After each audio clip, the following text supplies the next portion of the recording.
Studies have shown that as many as 1 in 3 girls and 1 in 7 boys will be sexually abused at some point in their childhood.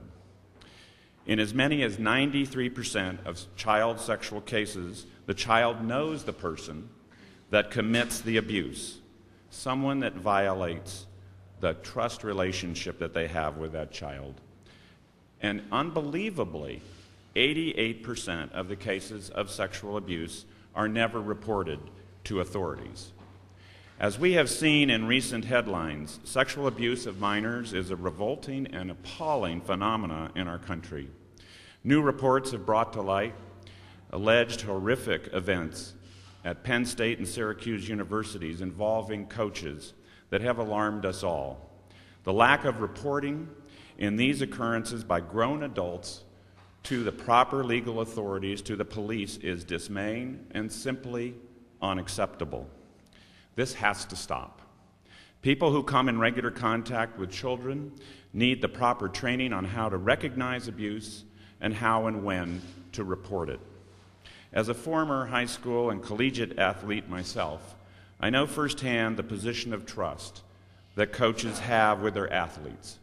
Speaking from experience, I can say that growing up, I often listened more to my coaches than I did to any other adult, my teachers, even sometimes my parents.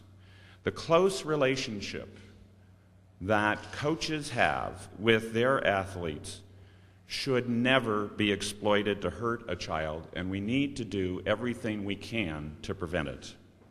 I'm here today to announce legislation that I will introduce when the legislature reconvenes in January.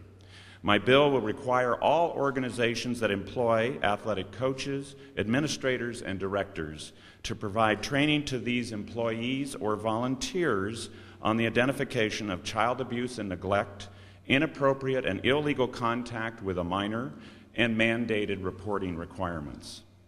Currently, people working in a variety of professions are required to report instances of child sexual abuse and neglect. However, there is a specific serious shortcoming in current law. Athletic coaches, administrators, and directors are not specifically cited in the current statute.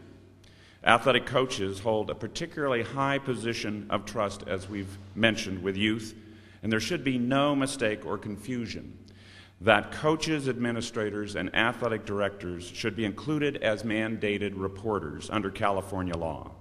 This bill will expand California's current mandated reporter statute to clearly include athletic coaches, administrators, and directors.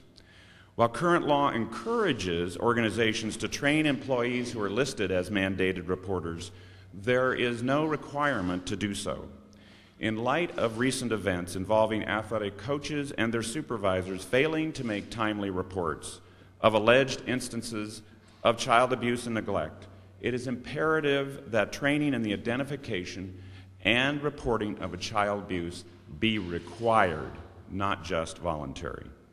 California has long taken the lead in making sure people are safe in their workplace and that their civil rights are protected.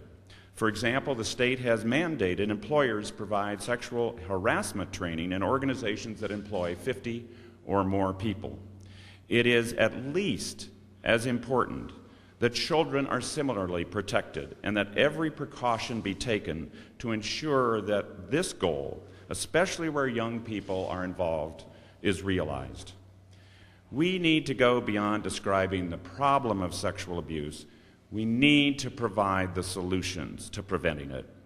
This bill is working towards making sure that prevention occurs and represents a logical policy approach in that regard.